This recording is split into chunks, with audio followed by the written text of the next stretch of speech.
Hello student, कैसे हो आप सब। स्वागत है आपका आपके अपने YouTube channel study with Ashu में। So students, C S I R NET के डेव बायो में जो कि लाइफ साइंस में सिलेबस आता है, सो उसमें उसकी जो प्लेलिस्ट चल रही है, इस वाली सीरीज़ में हम बात करने वाले हैं आई लेंस इंडक्शन के बारे में, जो कि इन्वर्टिब्रेट्स में होता है। सो उसके बारे में हम पर्टिकुलरली इस वाली वीडियो में हम बात करने वाले हैं। ठीक है। सो जैसे कि मैं एक डायग्राम बना के थोड़ा है वो समझाने का प्रयास करना चाहूँगा, कोशिश करना चाहूँगा। ठीक है। तो कुछ इस प्रकार से यहाँ पे है वो स्ट्रक्चर है वो देखने को मिलती है, जहाँ पे ये है वो मान लो ब्रेन है आपका। ठीक है। ये ब्रेन है, यहाँ पे ये ऑप्टिकल वेसिकल है, ऑप्टिक वेसिकल है। एंड यहाँ पे हम देखेंगे क्यों हम इस प्रोसेस को आई लेंस इंडक्शन बोल रहे हैं, क्या होता है इसमें, क्या क्या जीन इसमें इन्वॉल्व होते हैं, सारा कुछ हम वो देखने वाले हैं। ठीक है। यहाँ पे है वो ये जो आउटर लेयर आप जो ग्रीन कलर में देख रहे हो वो है एक्टोड्रम। ओके, एक्टोड्रम है। अब बेसिकली इस वाली प्रोसेस में होता क्या है, जो ये आप ऑप्टिकल वेसिकल आप देख रहे हो। ठीक है। अब यहाँ से कुछ इस प्रकार के कुछ सिग्नल मॉलिक्यूल्स रिलीज होते हैं, जिसे मैं बता भी देता हूँ, BMP4, ओके, FGF8 जैसे पैराक्राइन फैक्टर है वो यहाँ पे है वो रिलीज होते हैं।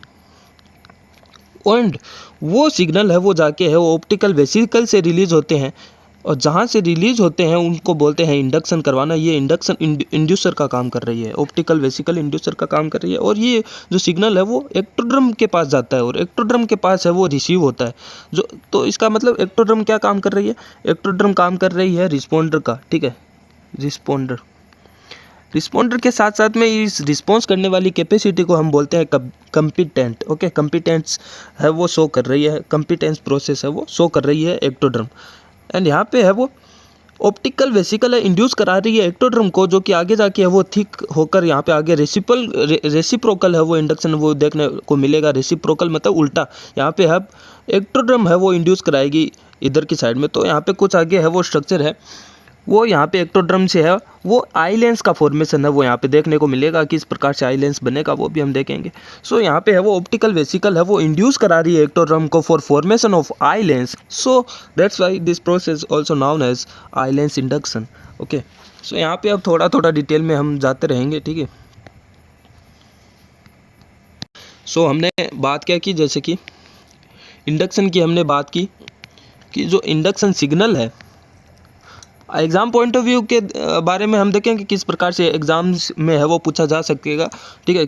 सो एक इंडक्शन सिग्नल है वो पूछ लिया जाता है, कौन सा इंडक्शन सिग्नल है वो रिलीज़ किया जाता है बाय ऑप्टिकल वेसिकल। सो BMP4 होता है, ठीक है, मोर्फोजन, एंड FGF8 होता है रिलीज़। ये दो रिलीज़ होता है। FGF8 जैसे कि पैराक्राइन फैक्टर है ही, ठीक है, पैराक्राइन फैक्टर है वो। FGF8 है वो इंड्यूसर का काम करता है। इंड्यूस कौन कराता है, ऑप्टिकल वेसिकल। ओके, सो ऑप्टिकल वेसिकल है वो इंड्यूसर का काम कर रही है, इंड्यूसर का optical vesicle, optic vesicle.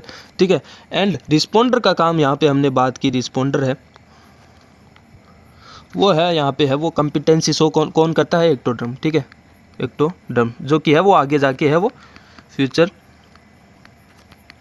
Eye lens का फॉर्मेशन है वो करेगा। एंड ये सारी जो प्रोसेस है वो चल रही है वो आफ्टर गैस्ट्रुलेशन, जब न्यूरिलेशन जो स्टेज आती है वहाँ पे है वो ये प्रोसेस है वो शुरू होती है। ठीक है, न्यूरिलेशन वाली प्रोसेस में स्टेज में। ओके, ये आई लेंस इंडक्शन वाली प्रोसेस है वो चलती है। ठीक है। और बाकी अगर हम देखें सो किस प्रकार से हम आगे इसको समझ सकते हैं। अब यहाँ पे जो एक्टोड्रम है वो हमने देखी, जो आउटर लेयर जो एक्टोड्रम है वहाँ पे जो सेल्स है वो जो कंपिटेंसी शो कर रही हैं कौन से प्रोटीन के द्वारा शो करती है, उसका नाम होता है PEX-6। ठीक है, जो PEX-6 है ये प्रोटीन है, इसी के कारण ये कंपिटेंसी जो रिस्पॉन्ड हो रहा है वो इसी के कारण है वो शो हो रहा है। अगर ये होगा ही नहीं तो वो रिस्पॉन्ड करेगा नहीं, BMP4 FGF8 से है वो रिस्पॉन्ड ही नहीं करेगा, और ये ऑप्टिकल वेसिकल ही नहीं बनेगा। आगे हम म्यूटेशन केस और भी देखेंगे। कुछ इसी प्रकार से अंडरस्टैंडिंग अगर हमारे पास होगी कि PEX-6 हमारे पास रिस्पॉन्डर का काम कर रहा है, अगर यही नहीं होगा तो रिस्पॉन्ड नहीं होगा। सो क्या क्या एक्सपेरिमेंटल बेस पे हमसे क्वेश्चन पूछ सकते हैं CSIR, ये हमें हमारे है वो अंडरस्टैंडिंग हमें होनी चाहिए। ठीक है, उनके प्रोटीन के अकॉर्डिंग। ओके, सो PEX-6 है वो कंपिटेंसी है वो शो करवाता है, रिस्पॉन्डर रिस्पॉन्स है वो कराता है, इसके द्वारा ही होता है। कुछ इस प्रकार का एक प्रोटीन होता है, ठीक है, दो यहाँ पे है वो बाइंडिंग साइट है वो देखने को मिल रही है। एपेक्स 6 है, कुछ इस प्रकार का प्रोटीन होता है यहाँ पे शो होता है, ठीक है।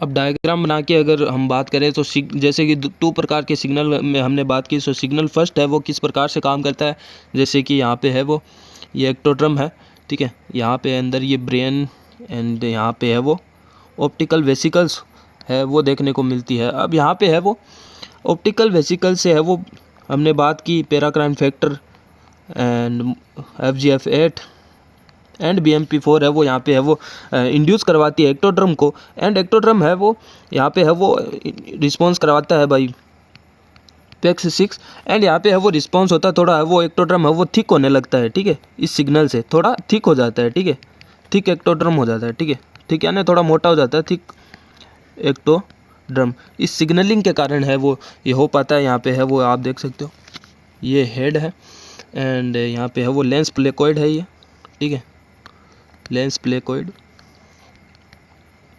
एंड यहाँ पे ये ऑप्टिकल वेसिकल है, ठीक है, ऑप्टिक वेसिकल। अब यहाँ पे जो सिग्नल फर्स्ट तो ये हो गया जैसे कि, ठीक है। अब सिग्नल सेकंड क्या होगा,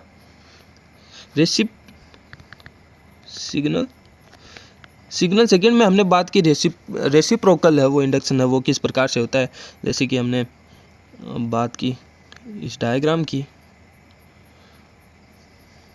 अब जैसे हमने देखा कि BMP4 एंड FGF8 से यहाँ पे है वो सिग्नल मिल के है वो एक्टोड्रम थिक हो रहा था धीरे धीरे। अब धीरे धीरे वो रेसिप्रोकल सिग्नलिंग सेकंड हम देख रहे हैं, तो यहाँ पे है वो जो थिक एक्टोड्रम है उधर से भी है वो सिग्नलिंग है वो सिग्नल है वो इंड्यूस होगा, एंड ये वाला जो इंडक्शन है वो रिस्पॉन्ड करेगा ऑप्टिकल वेसिकल, और इसमें भी है कुछ इस प्रकार की है वो मूवमेंट है वो देखने को मिलेगी। मैं कुछ थोड़ा सा डायग्राम में है वो चेंजेस करना चाहूँगा कि जैसे कि ये है वो एक्टोड्रम थी, वो एक्टोड्रम है वो इधर से इंड्यूस करने के कारण थोड़ा है वो ये भी है अंदर की तरफ ऐसे इन्वेजिनेट है वो होती दिखाई देगी।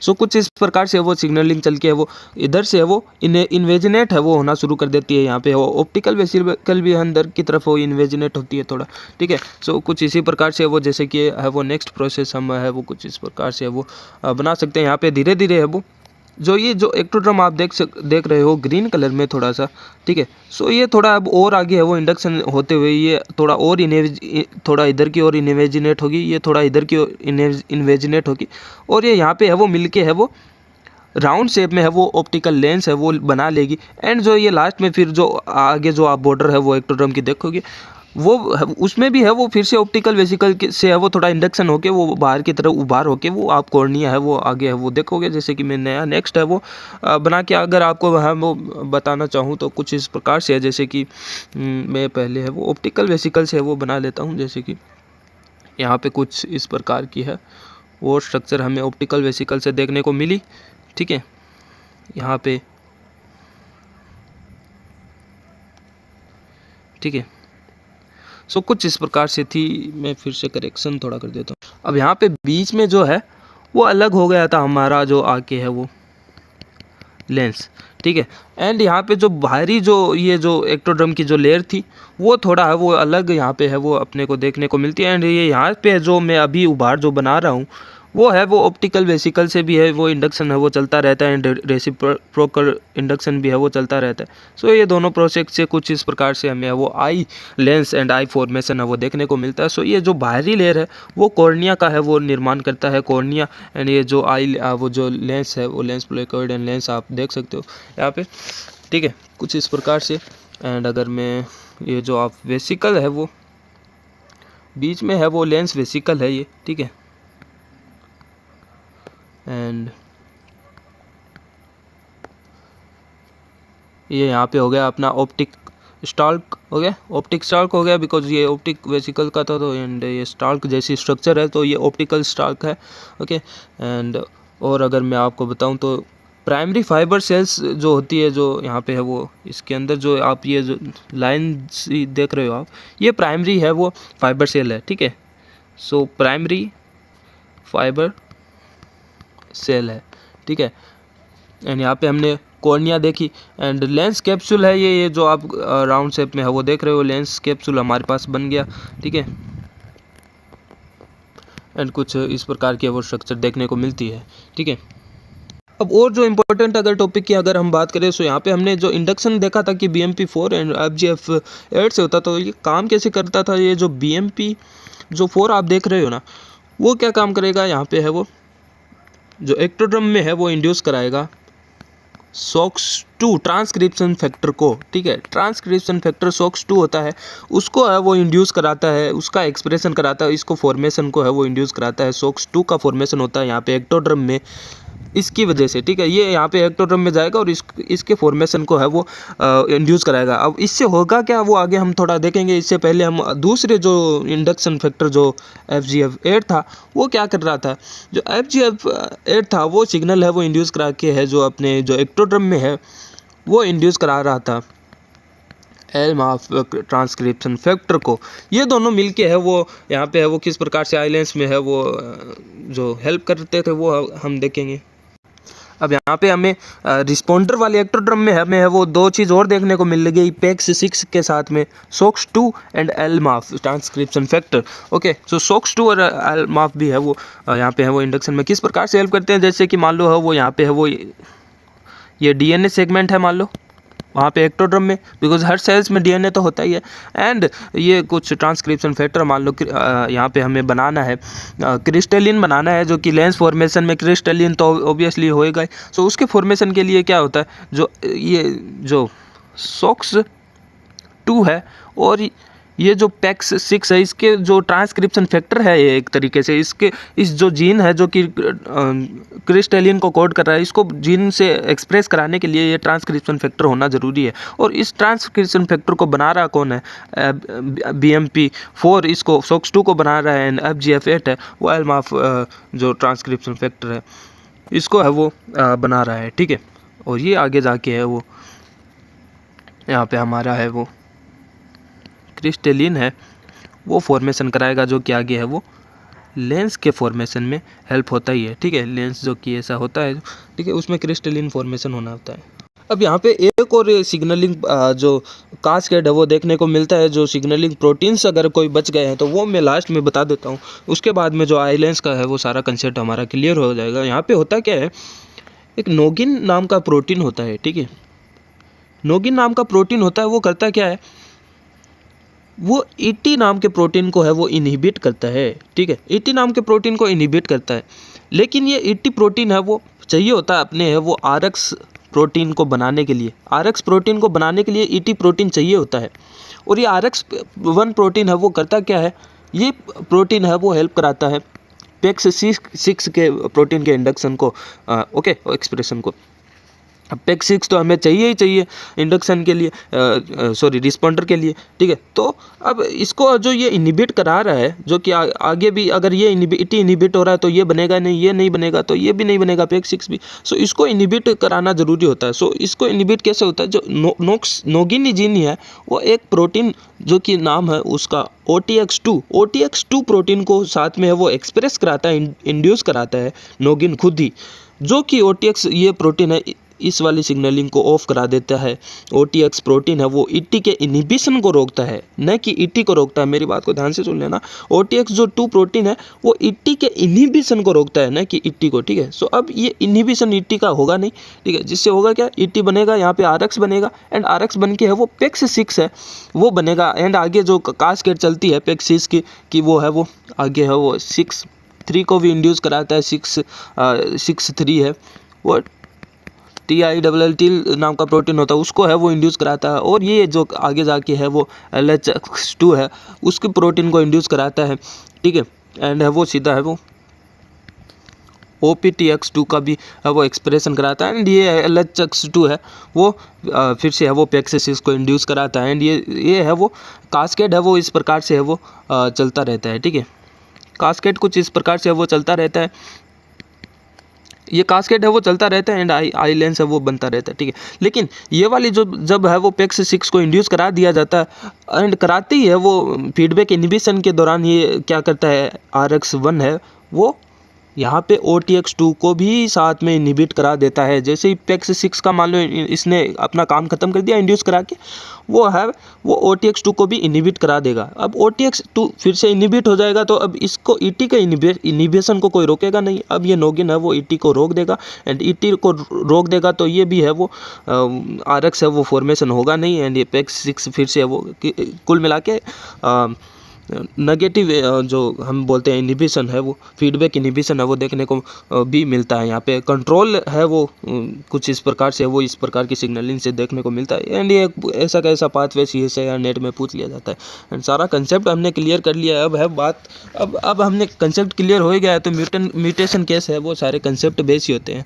कुछ भी म्यूटेशन ले लो, अब चाहे खुद से ही बना लो, चाहे ठीक है कि PEX6 से अगर म्यूटेंट हो गया तो क्या होगा, कोई रिस्पॉन्डर नहीं होगा। ठीक है, रिस्पॉन्डर नहीं होगा, वहाँ पे आइलेंस का फॉर्मेशन देखने को नहीं मिलेगा। ठीक है, सो कुछ म्यूटेशन केस की अगर बात करें कि हेट्रो म्यूटेंट है वो हो गया PEX6, तो क्या होगा यहाँ पे वो स्मॉल आई को देखने को फॉर्मेशन होगा, small I, because hetero mutant है, नो कि होमो म्यूटेशन दोनों में म्यूटेशन नहीं है, दोनों जीन में नहीं है। ठीक है, लेकिन अगर पूरा ही है वो PEX6 है वो म्यूटेंट हो गया तो वहाँ पे है वो आई का फॉर्मेशन है वो देखने को नहीं मिलेगा, नो आई। ठीक है, एंड यहाँ पे एक और है वो म्यूटेशन केस है वो देखने को मिलता है कि जो हेड एक्टोड्रम जो हमने देखा तो जो कि आगे है वो आइलेंस का फॉर्मेशन करा रहा था, वो हेड एक्टोड्रम में है, वो है PEX6 म्यूटेशन अगर हेड एक्टोड्रम में अगर हो गया। ठीक है, PEX6 अगर म्यूटेट है इन हेड एक्टोड्रम, सो वहाँ पे क्या होगा, जो ऑप्टिकल वेसिकल जो के साथ में है वो आइलेंस का फॉर्मेशन है वो नहीं बनाएगा। एंड कुछ इस प्रकार का केस भी दे देते हैं कि ऑप्टिकल जो वेसिकल है उसमें PEX6 है वो काम कर रहा है मान लो, लेकिन जो एक्टोड्रम है बट इन एक्टोड्रम में है वो PEX6 है वो म्यूटेंट है, तो भी है वो सेम PEX6 ओनली एक्टोड्रम में ही काम करता है। सो वहाँ पे ये काम कर ही नहीं रहा है तो यहाँ पे आइलेंस का इंडक्शन नहीं होगा।